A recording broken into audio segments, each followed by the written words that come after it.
Dear students, you are welcome to Economics online class. We are discussing the sixth chapter, banking. In the last class, I taught about the qualitative measure and quantitative measures of controlling the credit system. Right? Today we have to concentrate the Reserve Bank of India and rural credit, role of the RBI in agricultural credit, and the Agricultural Refinance Development Corporation, Regional Rural Bank, and NABARD and its role in agricultural credit. Okay, let's discuss. Reserve Bank of India and the rural credit. Reserve Bank of India not only controlling the credit, but they are increasing the credit in rural area. In a developing economy like India, the central bank of the country cannot confine itself to the monetary regulation only, as I said, and it is expected that it should take part in the development function of all the sectors, especially in the agriculture and industries, so that they have some responsibility about the agriculture and industry, so that they helping the agricultural sector and also the industrial sector. Then role of the RBI in agricultural credit. What are the role? They are playing vital role in the agricultural credit. RBI has been playing a very vital role in the provision of agricultural finance in the country. They are providing finance to the agricultural sector. The bank's responsibility in this field had been increased due to the predominance of agriculture in the Indian economy and the inadequacy of the formal agencies to cater to the huge requirements of the sector. What are the requirements asking by the agriculture sector? They have to face. Okay, they are providing all those requirements of the agriculture sector. That's why, in order to fulfill these requirements of the agricultural sector, their role is effectively playing here. Whose role? RBI role is effectively playing here. The RBI set up a separate agricultural credit department. However, the volume of informal loans has not declined sufficiently. So the non-stop loans providing by the RBI to the agricultural sector. That's why they made agricultural credit department. Understood? Functions of agricultural credit departments. They started that, what are the functions of agricultural credit department? To maintain an expert staff to study all questions on agricultural credit. What about the requests and queries happening in the agriculture sector? They may be fulfilled. Okay, to maintain an expert staff about agriculture as well as the industry, and they have to helping the agriculture sector whatever they require, to provide expert advice to central and state government, state cooperative banks and other banking activities for providing loans to the agricultural sector, to finance the rural sector through eligible institutions engaged in the business of agricultural credit and to coordinate their activities, so that their main aim is encouraging the agricultural field. And how can they encourage? Giving financial assistance, so that to finance the rural sector through the eligible institution. Who are the eligible person?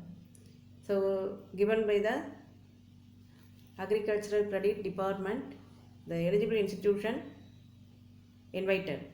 So the eligible institution engaged in the business of agriculture credit and coordinate their activities with the agriculture credit department. These are the functions. Okay, these are the functions of agricultural credit department. The duties of the RBI in agricultural credit were much restricted, as it had to be function only in an ex officio capacity, being the central bank of the country. Okay, it could not lead directly to the farmers, but the supply of rural credit was done through the mechanism of finance with institutions specializing in rural credit. They cannot move directly to the agricultural sector institution, but they can go through or using the agencies. Okay, the agricultural specializing agencies, then only they have to helping the poor agricultural institutions. Primary societies may borrow from central cooperative banks. So these are the agency. Central Cooperative Bank also one of the agency of agricultural institution.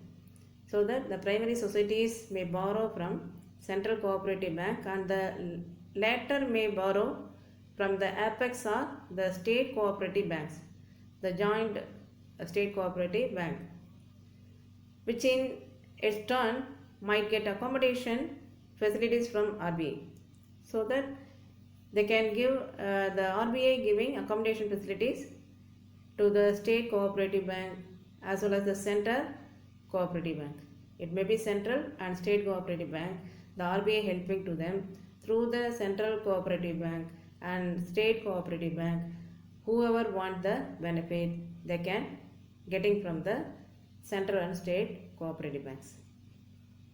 The RBI was providing medium term loan also for a period exceeding 15 months to 5 years for reclamation of land, construction of irrigation works, purchase of machinery, etc. Suppose the farmer or the field workers want to purchase any new machinery or for building any irrigation construction, they can get the loan from the RBI. The Reserve Bank of India was also providing long-term loan to finance permanent changes in land and also for the redemption of old debt. So along with the old debt, they can give long-term loan. With the establishment of National Bank for Agriculture and Rural Development, which is called as NABARD. What is that? National Bank of Agriculture and Rural Development, which is NABARD. All the functions of the RBI relating to agricultural credit has been taken over and looked after by NABARD since 1982. After 1982, the NABARD only concerning all those loans providing facilities to the central and state government agricultural sectors. Since then, all activities relating to rural credit are entirely looked after by NABARD. The next main topic is Agricultural Refinance Development Corporation, ARDC. Agricultural Refinance Development Corporation.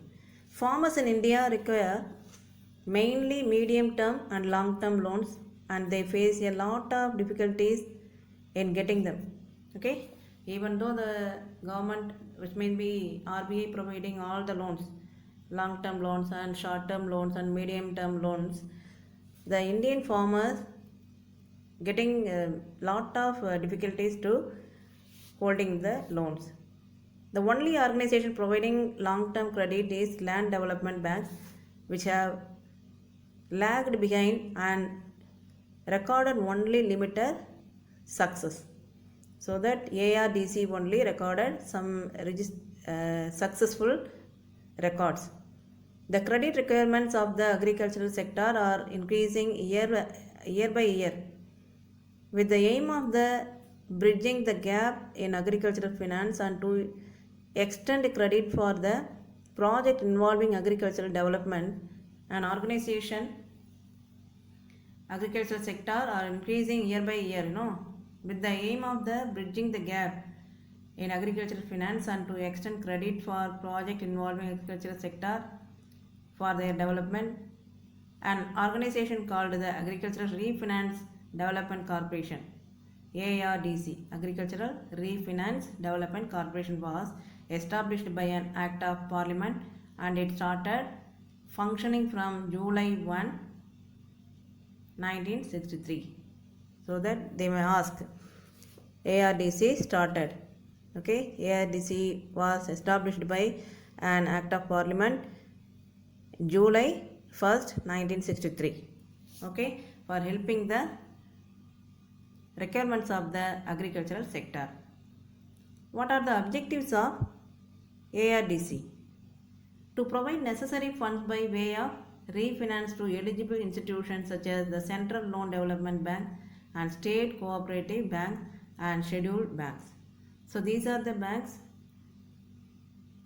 and the ARDC helping and assisting these banks for financial support of the requirements of the agricultural workers, agricultural field.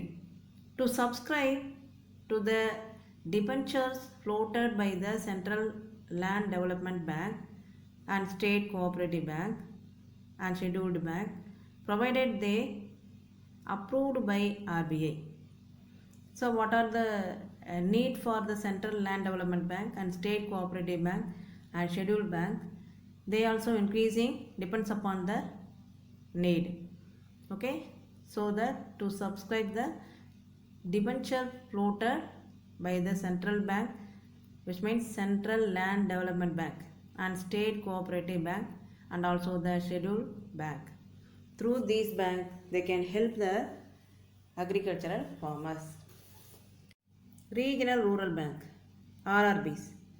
One of the important points of the 20 points economic program of Mrs. Indira Gandhi during emergency was the liquidation of rural indebtedness by stages and provide institutional credit to farmers and artisans in rural areas. So that during the period of Mrs. Indira Gandhi, she started emergency. Okay, she announced the emergency. That period was very difficult period. For resolving the indebtedness of the farmer, she started 20 points program. Okay, 20 points economic program. So it was the pursuance of this aspect of the new economic program that the government of India set up regional rural bank. So that the economic program was developed by these RRBs. For what? For managing the 20 points economic program. Who started that? Mrs. Indira Gandhi. So former Prime Minister. So that which is started on the year 1975. The share capital of RRB is subscribed by the central government 50% on those time. The state government concerned 15% and the sponsoring commercial banks 35%. The main objective of the RRB is to provide credit and other facilities, particularly to the small and marginal farmers, agricultural laborers, artisans and small entrepreneurs, so as to develop agriculture. This is their main aim. She started the 20-point economic program. Okay, for what she started? To improving and increasing the facilities in the field of marginal farmers, in their agricultural laborer, artisan and small entrepreneur, for their development of agriculture, trade, commerce, industry and other productive activities. This is RRB. Understood? Concession to RRBs. What are the concessions made by the RRBs? From the beginning, the sponsored banks have continued to provide managerial and financial assistance to RRBs and also other concessions such as lower rate of interest on the latter borrowings from the sponsor bank.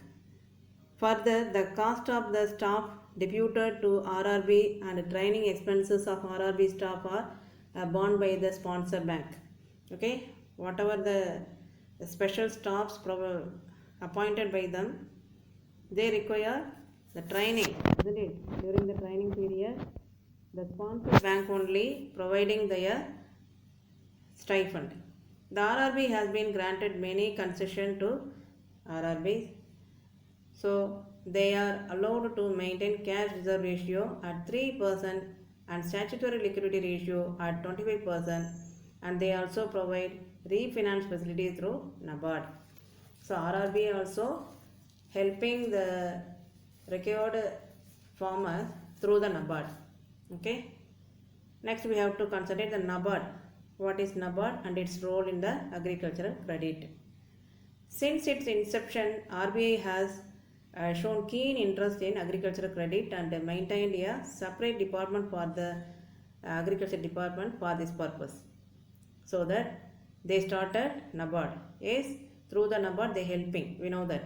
RBI extended short-term seasonal credit as well as medium-term and long-term credit to agriculture through state-level cooperative bank and land development bank. We know that the Central Land Development Bank and State Cooperative Bank and also the Scheduled Bank. Yes. So here the given 3-tier cooperative credit structure of NABARD. See here, NABARD including State Cooperative Bank and Central Cooperative Bank and Primary Cooperative Society. These are the three-tier cooperative credit structure. The RBI helping the agricultural farmers. At the same time, RBI has also set up the Agricultural Refinance Development Corporation, ARDC. Just now I taught ARDC, Agricultural Refinance Development Corporation, to provide refinance support to the bank to promote programs of agricultural development, particularly those requiring term credit, which may be short term, medium term or long term. With the widening of the role of the bank credit from agricultural development to the rural development, okay, it changed the name agricultural development to rural development. The government proposed to have a more broad-based organization at the apex level to extend support and give guidance to the credit institution in matters relating to the formulation and implementation of rural development programs. So that they want to increasing the development in the agricultural field, so that they increasing the institution, so loan providing institution like central cooperative and state cooperative bank. Such a way NABARD also they started. So the RBI started NABARD. A National Bank Agriculture and Rural Development, which is called a NABARD. It was therefore set up in July 1982 by an act of parliament to take over the functions of ARDC and the refinancing functions of RBI in relation to cooperative banks and RRBs. So all are joined together, RRBs, ARDC and state, central cooperative banks and scheduled banks, everything gathered together, and NABARD is linked originally with the RBI by the latter contributing half of its share capital and other half being contributed by the Government of India. So that the Government of India nominates 3 of these central board directors, the board of the NABARD. So the Government of India have the rights to appoint directors of the NABARD, okay, board directors of the NABARD. A deputy governor of RBI is appointed as chairman of NABARD. So that it's interrelated with the NABARD and RBI. So the NABARD can appoint the RBI governor, deputy governor. Let me see the functions of NABARD. What are the functions of NABARD? They join with RRB, ARDC, isn't it? So that what are the NABARD function? NABARD has inherited its apex role from RBI. So NABARD is the apex bank, okay, the head. Apex means head from the RBI. It is performing all the functions performed by RBI with regard to agriculture credit. What are the agriculture credit? Providing by the RBI, everything propagated by the NABARD, okay. So NABARD acts as a refinancing institution for all kind of production and investment credit to agriculture, small scale industries, cottage and village industries, handicrafts and rural craft and real artisans and other allied economic activities with a view to promoting integrated rural development. So that they helping and refinancing whatever they already got the financial assistance from maybe ARDC and RRBs. The NABARD acting as a agent providing refinancing to the institution, okay. So industries, handicrafts, rural craft and real artisans, they can get and getting benefits. It provides short-term loan, medium-term and long-term credit to the state cooperative bank, RRBs and LDBs and other financial institutions approved by RBI. So these are approved by RBI banks. So through the SCBs, RRBs, LDBs, the NABARD providing loans like short term, medium term and long term. NABARD providing long term loans it may be up to 20 years, to the state government to enable them to subscribe to the share capital of cooperative credit societies. So that NABARD gives long-term loan to the state government. For what? To enable them to subscribe to the share capital of cooperative credit societies. NABARD gives long-term loans to any institution approved by central government or contribute to the share capital or invest in securities of any institution concerned with agriculture and rural development. So that they are providing long-term loans to the authorized given by the central government institutions. NABARD has the responsibility of coordinating the activities of central and the state government. Okay, they acting the agents of both central and state government and the planning commission. Now the planning commission is called as Niti Aayog, and other all India and state level institutions interested with the development of small scale industries, village and cottage industries, rural crafts industries, in the tiny and decentralized sector, etc. So these are the functions made by the NABARD bank, and it has the responsibility to inspect RBIs and cooperative banks other than primary cooperative banks. They can evaluate their works. Whose works? The ARDC, RBI, RRBs, every bank's activities concerned and governing by the NABARD. It maintains a research and development fund to promote research in agriculture and rural development. So these are the functions of NABARD. So this is 5 more questions they may ask. Okay students, go through the video carefully. The rest of the concept we have to discuss in the next video.